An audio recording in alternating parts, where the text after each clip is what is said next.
Hello, I'm David Hughes. Welcome to part 3 of Bhagavad-gita. In this section, we'll cover the second topic of part 2, which is how to recognize the self-realized soul. There are many spiritual teachers in the world who will claim to have complete spiritual knowledge. But if we don't have that knowledge, then how can we know whether they have it or not? Arjuna asks the same question of Krsna in Bhagavad-gita. He asks, how does a man who is in knowledge walk? How does he sit? How does he speak? And what are his activities? Notice that this question is on the external platform. Arjuna is looking at the outside of the self-realized soul. But Krishna's answer is very illuminating. He says, the symptom of one who is situated in transcendence is that he gives up objects of temporary material sense gratification because he experiences a higher spiritual pleasure within. This is the real symptom of a self-realized soul. A man whose consciousness is fixed in transcendence is not elated when there is enjoyment, nor does he become depressed when there is suffering. He's equal in all situations.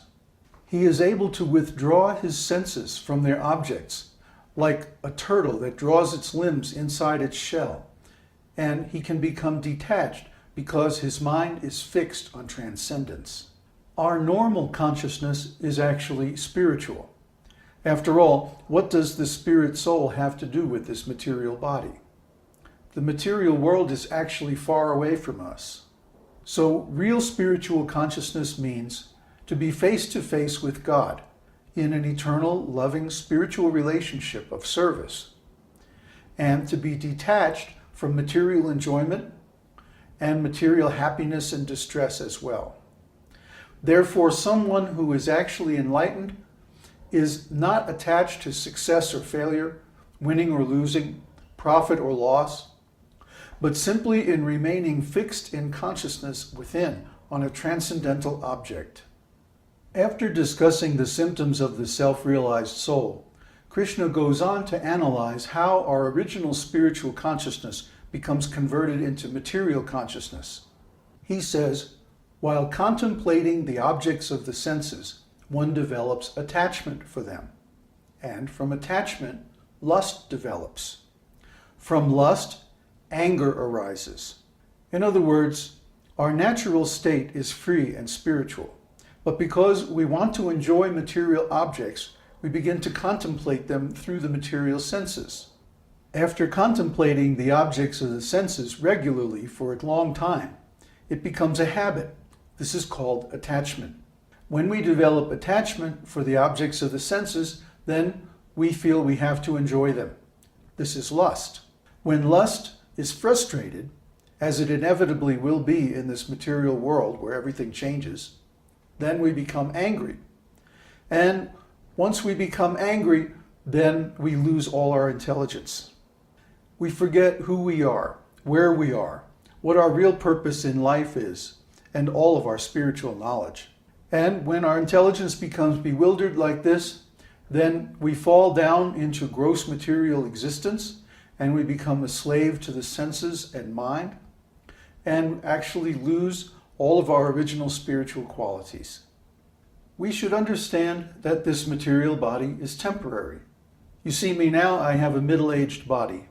Where is the body I had when I was 3 years old, or 10 years old, or even 30 years old? That body is gone, and I can never get it back because material time causes change, and change causes aging. This is the way of the material world. So I should not be attached to this body, or to the senses of this body, or to the gratification of those senses, because I'm going to have to give it all up at the time of death. This is spiritual intelligence. We should realize that the material bodily senses are only giving us a picture of an external reality that may be in fact quite different because of their limitations. Actual reality is spiritual because that's eternal. Spiritual things are found by going within and observing, first of all, our own consciousness. When we understand our own consciousness, then we can begin to understand what is God. Just like, because there is light, that means somewhere there is a sun. Even if we can't see the sun directly, we know the light is coming from that source. Similarly, when it rains, we know somewhere there is an ocean. There is a source of the water. So when we understand that we are pure consciousness, we know that somewhere there has to be a source of that consciousness. And by following our own consciousness back to its root, we can come face to face with the source of our own self, which is God. This is the actual path of self-realization. That's why Krishna makes the statement in the second chapter of Bhagavad-gita that what is night for the self-realized soul is the time of awakening for all beings. And the time of awakening for all beings is night for the self-realized soul. This means that the things that attract the big crowds in the world today, the popular songs and stars and topics of discussion, the cultural magnets that draw millions of people on the internet, these are all for the unenlightened people. The enlightened people aren't going outside through the senses to enjoy. They're going inside, into their inner world and discovering their own consciousness. To the ordinary materialist, this seems like a dream, but actually, it's the only reality. So the Gita teaches us that trying to find safety, peace, and happiness in this material world is actually useless. Everything in this world changes by the influence of time, beginning with our own body and mind, because these things are material. So our body is always changing, our mind is always changing, the senses are always changing, our appetites are always changing, the world is always changing, our feelings are always changing. Other people and our relationships with them are similarly unstable. So how can we get peace and happiness in a world that is subject to constant change? It's not possible. But because we are spiritual beings, we're eternal. And we naturally desire an eternal life full of eternal, unconditional happiness and real peace. This cannot be found in this material world. It can only be found by going within and discovering the spiritual world and ultimately the Lord Himself within. Bhagavad-gita discusses in great detail how to attain this peace. Krishna closes the second chapter by saying that peace can only be found by a person who has given up all desires for material sense gratification, who lives and works free from desire. That means free from desire for material profit.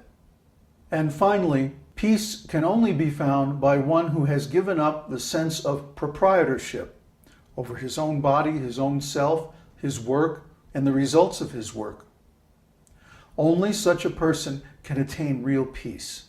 And in the next chapter, Krishna is going to explain exactly how to do this. Om Namo Bhagavate Vasudevaya. Om Namo Bhagavate Vasudevaya. Om Namo Bhagavate Vasudevaya. Om Namo Bhagavate Vasudevaya.